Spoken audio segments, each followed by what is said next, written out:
Trident 660，它原车是没有把手的，后座是没有把手的，所以我为了让我们家的孩子、我太太坐在后面能够舒服一点，或者是有安全感一点，所以我就订了这个把手。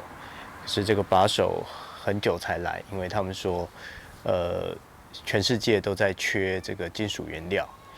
那另外呢，就是我们今天会调整这个把手。我不晓得我们拿到新车的时候会先调整什么。当我们出去租车的时候，我们坐到这个租的车子里面，第一个会调整的就是车子的座位、前后、上下，甚至椅背，还有这个方向盘。如果可以调整的话，我们都希望调整到最舒适的位置。但是当我们拿到我们的爱车的时候，我们最想要改或是调整的是什么地方？其实最应该改的就是我们骑乘的人体工学。对我来讲，这个 Trident 660呢，它的原厂的设定，不管是脚踏的位置，或者是前后叉的距离、舒适性，对我来讲都是刚刚好。但是唯一需要调整的地方，就是这个两个把手，刹车前刹跟这个离合器的把手，它的位置。所以我们今天呢，就来安装这个后座的握把，还有这个这个刹车前刹跟这个离合器的把手的位置，调整到最适合我的状态。好，今天就来看怎么调。我想录这个安装的影片，其中一个原因就是当我打开包装以后，才发现原来看起来像说明书的那张纸并不是说明书。那么请注意，只有这4根长的螺丝钉会用到，其他几根短的通通用不到。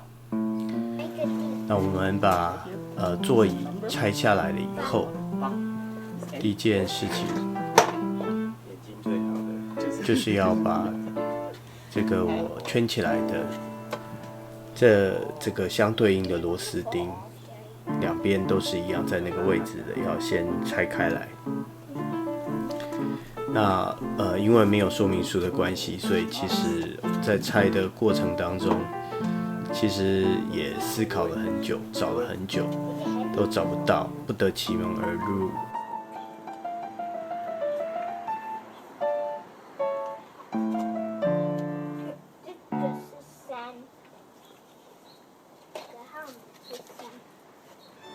还有一些你的手的动作，到时候让你看你方便要不要编进去的。可以，应该这样子。有一根螺丝钉，目前是够不到，在我手指的地方有一个卡榫卡住了，看起来好像似乎那个卡榫是关键。你看到，其实这个螺丝钉在里面深处是够不到的，那被那块板子挡住。后来我们就决定先放弃右边，改拆左边的。其实左边、右边都没有差，右边打不开，左边也一样打不开，只是想要稍微试试看，转换一下情绪。后来干脆发起狠来，决定用力的去往外搬。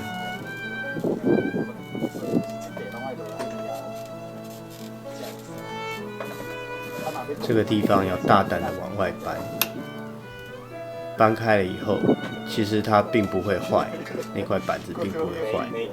这样，这个时候就可以卸下里面在深处的那个螺丝钉。那这个可以说是在整个安装过程当中，如果没有说明书的话，最难去猜到要怎么拆解的部分。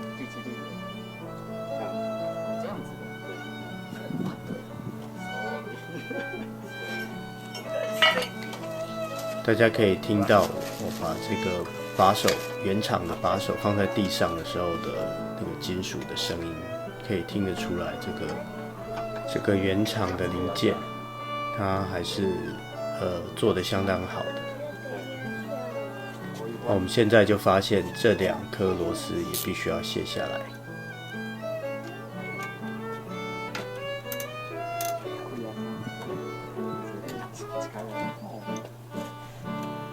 基本上这2颗螺丝卸下来之后，就可以把把手安装上去了。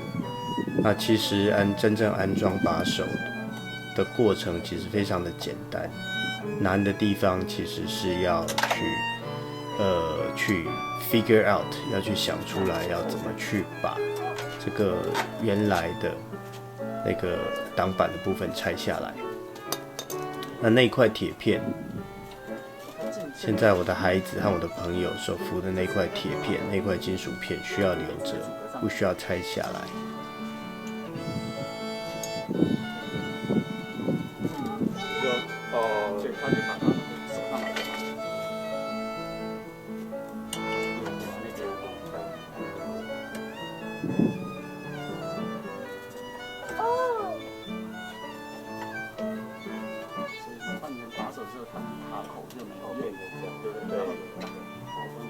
对好了吗？你也可以整个就帮你固定。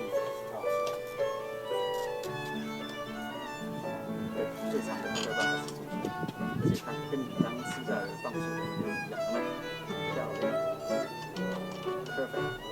这把再擦一点点，不要让它太干。它就在吹风，想要偷懒，省力。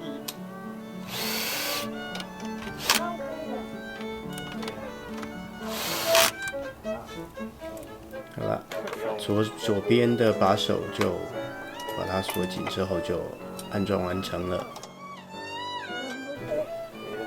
终于可以进到右手边了。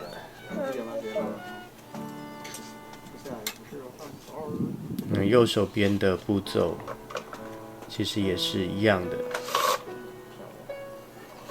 那大胆的把那块原来的塑胶的挡板往外搬开，就可以把里面的在深处的那根螺丝拆下来。这不是也一换吗？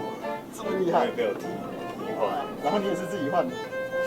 我在跟我的朋友说，曾经有2次不小心把左边后方的方向灯踢掉了，在上车的时候踢掉了，所以我左边后方的方向灯也是刚换的。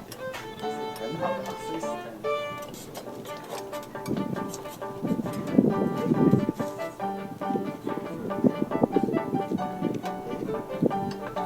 为什么会有这样？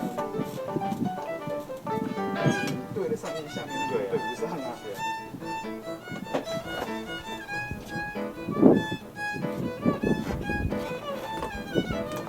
把座椅放上去，就大功告成啦。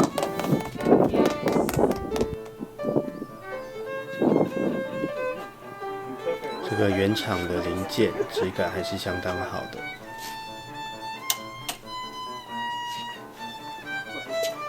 谢谢我的好朋友 Jerry 来帮我一起安装，帮我稍微做一点侧拍，也帮我跟我的孩子一起照几张相片。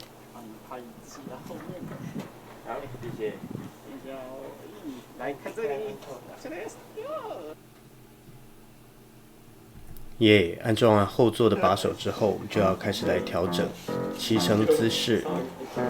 大家可以注意到，在调整之前，手臂和手指没有成一直线。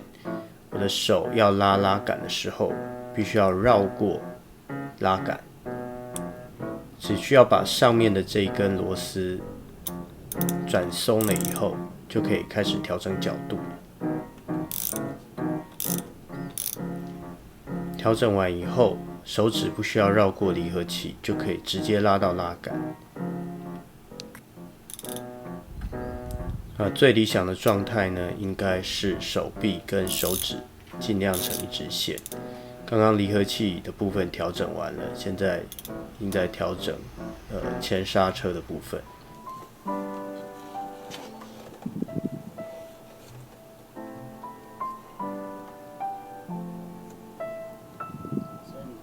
只要手部吗？还是你的？很可惜，我们调整完以后并没有拍到比较近的镜头，但是大家如果仔细看的话，会发现手臂跟手指是尽量呈直线的，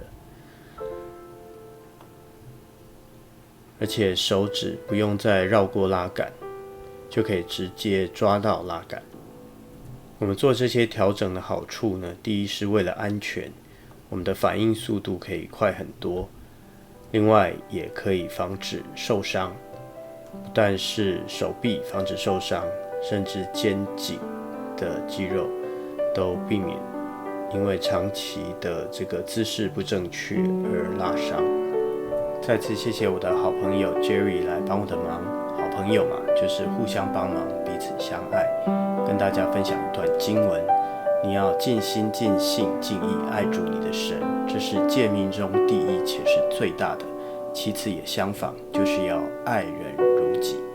这一次的安装就告一段落，下一次要安装的东西就在这个神秘的盒子里。我们下次见，拜拜。